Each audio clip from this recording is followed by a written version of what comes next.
Hello guys, and welcome back to Reading Club. So today I'm going to read you Daisy and the Trouble with Vampires, Chapter 5 and Chapter 6. Chapter 5. You'll never guess what Jack said to us on Wednesday. Apart from, hello, we know something you don't know.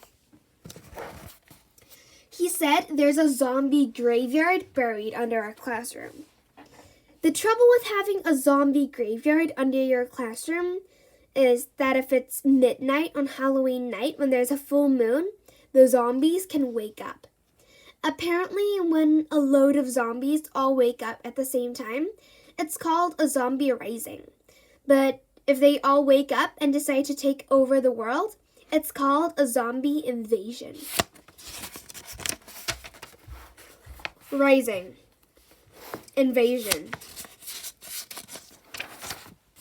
Gabby told Jack that he was the biggest liar in the world because once you're dead, you're dead. So you can't wake up because to wake up, you have to be able to open your eyes. And to be able to open your eyes, you have to be alive, not dead. But Jack said that's how zombies work. Their deadness is so alive, they can rise up out of their graves, dig themselves out of the ground with their long, creepy fingernails, and then hold their arms out and come and get you.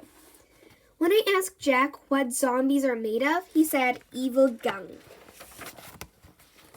He said the gunk inside a zombie is so evil that bullets can't stop them, missiles can't stop them, even the SAS can't stop them.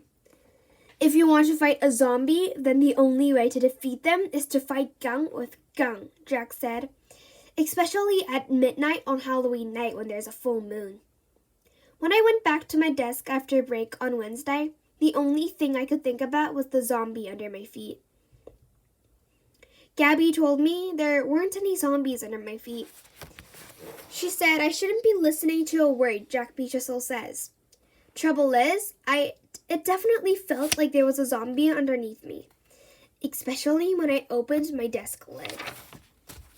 The trouble with desk lids is that mine creaks. I'm sure it never used to creak, but it definitely creaked on Halloween Wednesday. When I told Jack Beachiesel about the creak at lunchtime, he said it might not have been my desk lid that I'd heard creaking.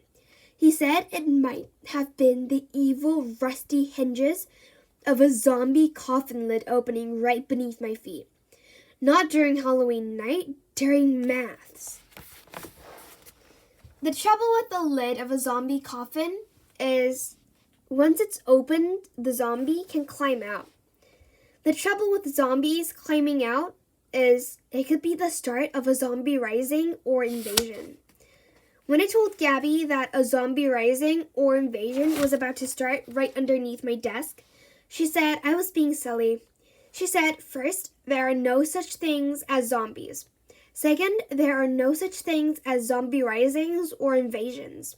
And third, even if there were, the zombies would be no match for Mrs. Peters. Trouble is, Gabby hadn't noticed my school socks. The trouble with my school socks is I always pull them right up in the morning when I put them on. Only when I looked down at my socks after lunch, they weren't pulled up at all. Both of them were pulled right down. It was almost as if a zombie had reached through the classroom floor during lessons and used his creepy fingernails to pull my socks down when I wasn't looking. I sat cross-legged on my chair after that. Well, until Mrs. Peters told me to sit properly. Even then, I didn't put my feet on the floor. I'm telling you, if there was going to be a zombie invasion in our classroom on Wednesday afternoon, there was no way I was going to be the first one to get grabbed. When I told Mom about my school socks, she said she was starting to think she was the only person on the planet who hadn't gone Halloween crazy. School socks? She said. A zombie has pulled down your school socks. My mom doesn't believe in Halloween. I think that's why we have never gone trick-or-treating together, or carved a pumpkin, or had a Halloween party at our house. The only Halloween party I've ever been to was at Vicky Caro's house, which is a good thing actually, because a Halloween party with my mom around would be no fun at all. I told you Jack Beatrice would wind you up if you let him, she said. Hasn't he got any homework to do? Hasn't he got a football to kick around in the playground?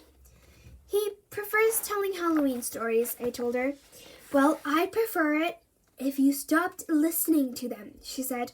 The next time Jack starts telling Halloween stories, promise me you will cover your ears. I promise, I fibbed. Chapter 6. Did you know there are 3 main types of ghost? Jack Beatrice told us about them during morning break time on Thursday. At first, me and Gabby weren't going to listen, but we were standing quite close by, so we had to.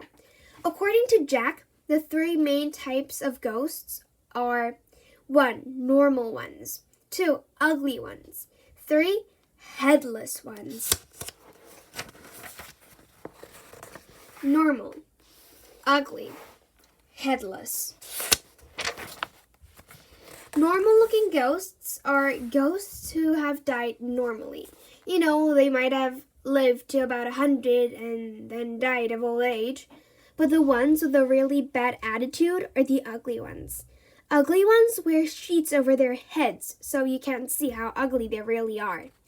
Gabby said if she was a ghost, she'd much rather be an ugly one because the uglier you are, the more scary you would be. She said if you were a really ugly ghost and you lived in a castle, you could scare all the attackers away by just poking your head up over the battlements and going, woo. But Jack said that isn't how ghosts with sheets over their heads work. They do go woo, but they also do much worse things than that. At first, me and Gabby didn't believe him, but when he started whispering, we knew it must be true. Apparently, a ghost with a sheet over its head won't just chase after you going woo. If it catches you and gets really close, it'll suddenly lift its sheet up and show you how ugly it is underneath. If you look straight at it with frightened eyeballs, you turn to stone.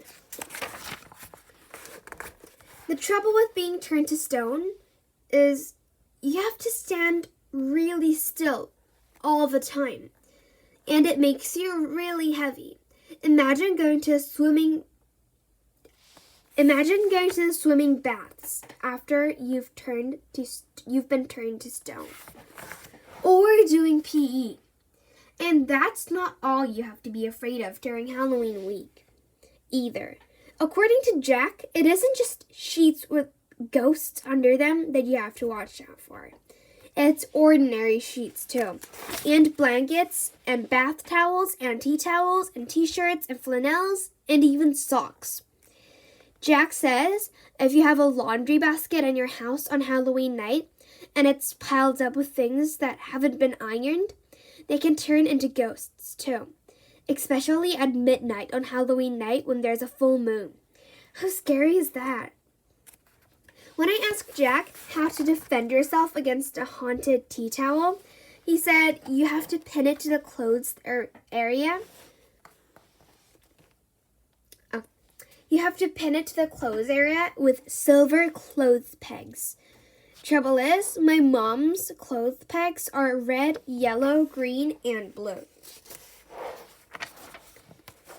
Gabby and me were really pleased when the bell went because it meant Jack had to stop telling us things we didn't know or want to know, and we could go back to lessons. Trouble is, when we came back out for lunch, he told us about headless ghosts, too. The trouble with headless ghosts is they haven't got any heads, which means they haven't got any mouths, eyes, or ears either, which means they can't go woo. They can't see where they are going, and they can't hear how noisy they are being when they bump into things in the night. Jack says the proper name for headless ghosts is poltergeists. Or at least I think that's what he said. I wonder if headless ghosts can get headaches. So that's the end of this channel. I hope you enjoyed my readings of it. And if you did, please click many likes and subscribe Reading Club. I'll come back later with a new and improved channel. Bye everybody!